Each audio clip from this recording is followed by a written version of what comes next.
How about a Coppola quick facts? This actually inspired Christian Bale's performance in American Psycho. He actually studied Nick Cage throughout this, and if you really watch the two movies together, they are really similar. Like in his, kind of starts out, you sort of think he's this pompous douchebag, a literary agent who's a ladies' man. He's constantly picking up different girls, and then you slowly start to see him unravel and his sanity slip over time. Yeah, I kept getting the American Psycho vibe throughout the film, and I was like, well, I kept having to remind myself that this movie took place or was shot well before that movie, and it makes sense now that you say that. Yeah. I haven't seen American Psycho, but I was getting...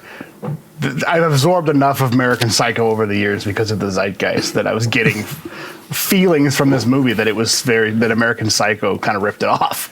That's what the intention that I was getting, or the sense that I was getting. The book came out, I feel like, right around the same time as this movie. I've read the book, and the book is similar in a lot of ways to the movie, but I feel like the performance much more mirrors Vampire's Kiss than it does the book, because he's just a rich guy, snob, but didn't really give him like a ton of character throughout it. Just there were jokes here and there, but it was like he really took something from Nick Cage's performance. In 2018, in a GQ interview, Nicolas Cage actually said that this is his favorite movie that he has ever made, which is he has made some pretty amazing movies, and for him to say that Vampire's Kiss is number one. And the big reason for that is like this was Robert Bierman's first movie, and the writer actually wanted to direct the movie himself, and that would have been his entrance into directing. And then he realized, like, I don't have the proficiency to do this. And so Bierman just kind of let Nick Cage do whatever the hell he wanted. Like they had some fights on set, apparently, like a lot of like back and forth. But for the most part, he was just kind of like, well, just do whatever you want to do. And Nick Cage brought a lot of things, which I'll point out as we go along, a lot of things that were definitely his ideas. And he has some really good reasoning for some of the things that became memes later on, which we'll talk about.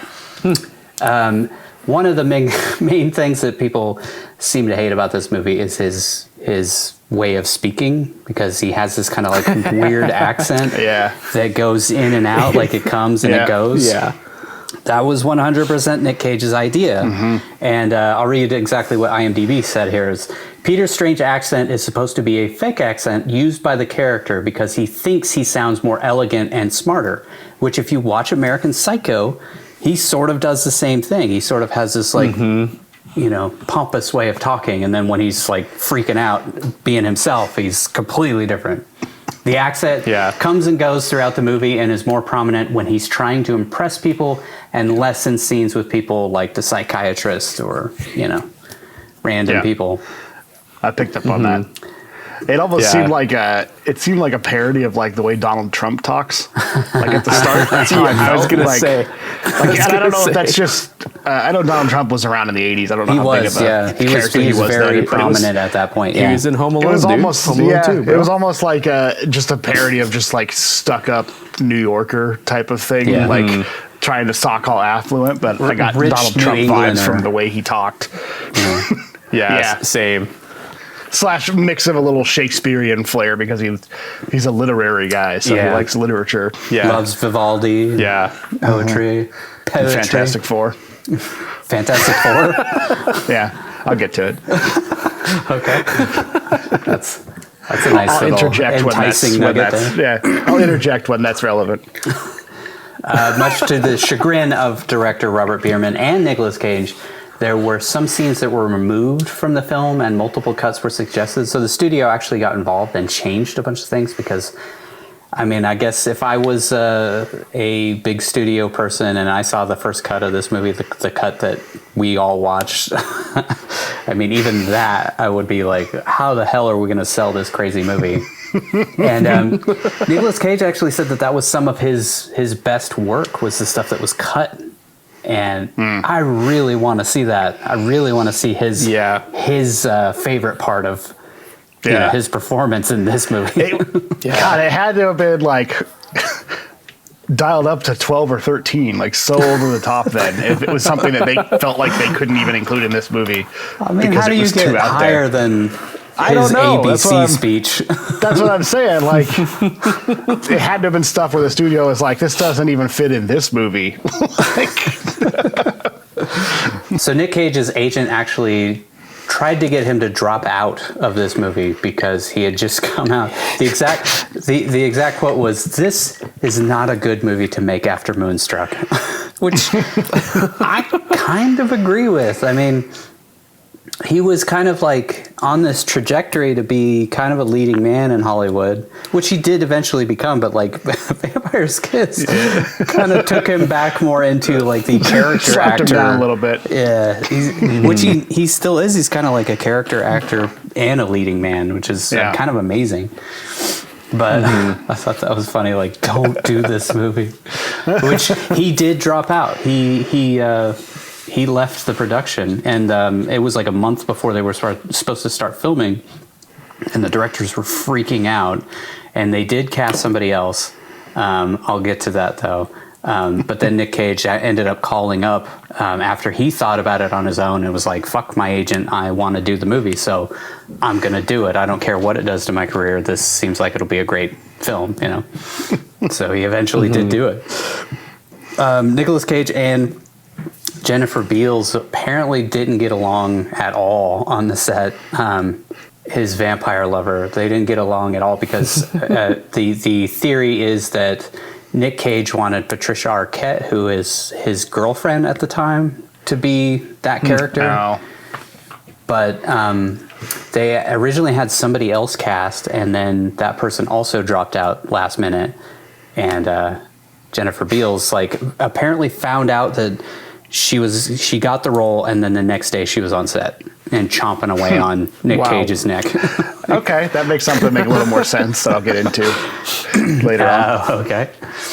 But that actually kind of works because the two characters don't really have chemistry together, but it kind of fits. It fits the movie, for what they were trying to do. So I like that. That's interesting. I mean, they said that the first scene that she shot was the one where Peter's in his office, slumped on the ground, and she's just like sucking on his neck. When it cuts to Alva, and then it comes back to him, which is a pretty awkward first scene to shoot with somebody you don't know who apparently is really pissed that you're on the movie instead of his girlfriend. This is mind-blowing. This list of actors who were up for this role, some of them actually had the role at a certain point and then ended up either dropping out or being replaced by Nick Cage. But other actors considered for the role of Peter Lowe include Judd Nelson. That one kind of makes sense. Judd Nelson from Breakfast Club and all those movies. Dennis Quaid actually had the movie, had already been cast and was on track to do it.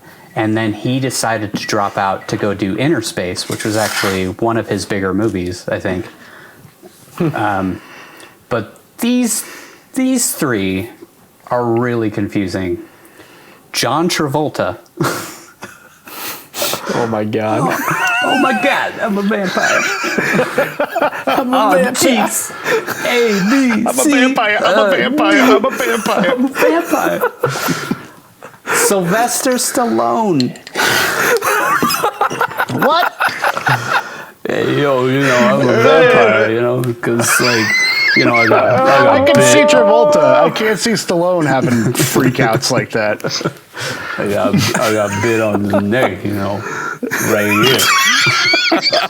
Can you imagine even without the vampire plot, imagine him as a literary producer or whatever the hell his title was, wearing a suit. Missing the Heatherton contract, Find that contract. I like literature. And the other big name that was up for this, Arnold Schwarzenegger.